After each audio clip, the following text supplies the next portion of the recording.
อืมมีคอใหญ่ผักกระเดาดินแถมเจอลูกปูซะด้วย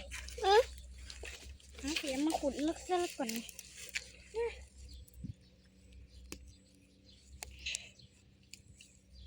ไปอีกรถ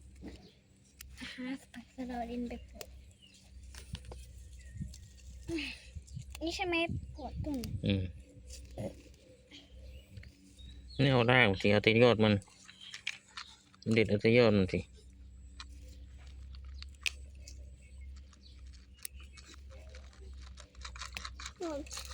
ตัววาวหรอยอดมันจะยาวมันจะยาวใช่ไหม